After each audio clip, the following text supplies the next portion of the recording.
A Barcelona hi ha 10 punts d'informació i atenció a les dones, un per a cada districte. La seva funció és donar resposta a les necessitats socials que puguin tenir les dones de la nostra ciutat i, entre els molts serveis que s'hi ofereixen, hi ha tallers d'orientació, de formació i de desenvolupament d'eines personals. Avui ens hem volgut fixar en un que organitza el PIAT de Sant Martí per millorar l'autoestima. Me llamo Ruth, vengo de San Sebastián, llevo 5 años aquí en Barcelona. Tengo un niño de 7 años, estoy divorciada, no estoy trabajando ahora mismo porque tengo que cuidar a mi hijo que ha estado 2 años muy mal, enfermo, y ahora mismo estoy un poco centrándome en mi niño y siendo madre. Cuando empecé el cursillo yo ya me encontraba mejor, o sea, ya estaba un poquito saliendo para adelante por mí misma, con psiquiatras, psicólogos, y sí que veo que sobre todo eso, el estar con más gente, luego pues después del grupo de terapia nos quedamos hablando entre nosotras, algunas, pues todo eso te ayuda a coger ya un poquito de fuerza, sobre lo que te decía, sobre todo confiar en ti misma y sobre todo el sentirte también útil, el poder aportar consejos, o a mí como persona pues me ayuda muchísimo y me encuentro que necesitava una cosa d'estes. Em dic Teresa i vinc aquí, vaig conèixer aquest curs pel PIAT a través, jo ho vaig veure això en el CAP, un CAP que vaig anar al metge, vaig veure, em vaig interessar, però jo és una persona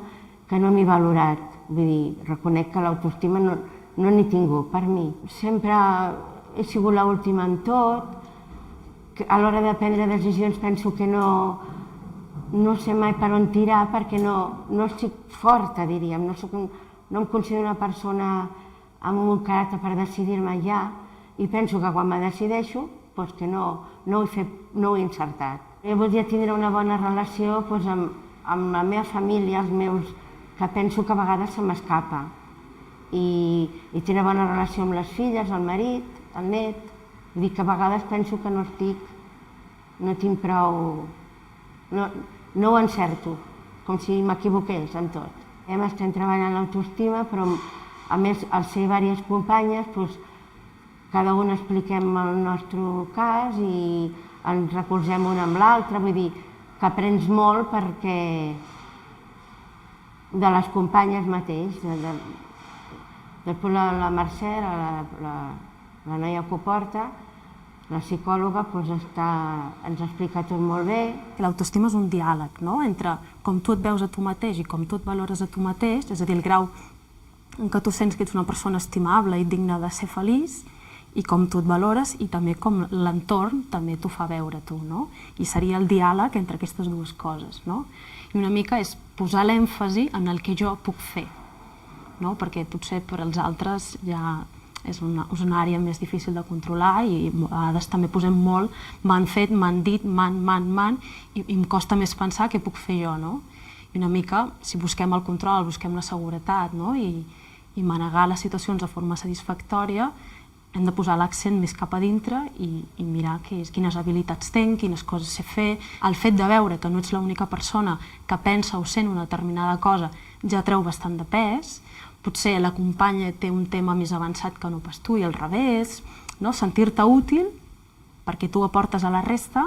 i també compartir amb la resta, alleugerar aquest pes i pensar entre tots ajuda més també. S'aïllaven de que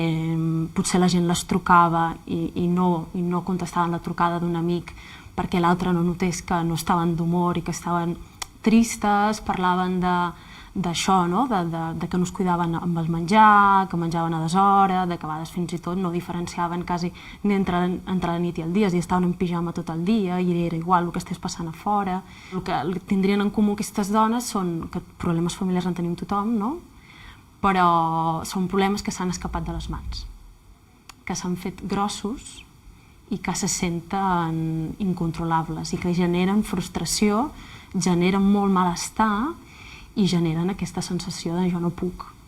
manegar i sensació de fracàs. Jo amb aquesta setmana, de la setmana passada amb aquesta, he vist que he pogut fer coses i que m'han sortit molt bé i que estic molt contenta, perquè ja sembla que estic logrant el que jo volia. Implicar-me més amb el meu problema i mirar de solucionar-lo i estar més per la meva família. Sé que a veces cuesta dar el paso por lo que te digo, porque qué van a pensar, porque crees que las demás no te van a entender, pero sobre todo por el hecho de no quedarte en casa, ¿sabes? Tener como una especie de obligación y sobre todo darte cuenta que cuando vienes, eso es, no eres la única, que yo es lo que peor creo que lleva a una persona, el hecho de cómo voy a ir si me van a decir o qué van a pensar de mí, ¿sabes? Entonces yo lo encuentro súper positivo hacer cosas de estas. Creo que además hay un espacio muy vacío en este sentido, que todavía se necesita mucha más ayuda, pero bueno, poco a poco.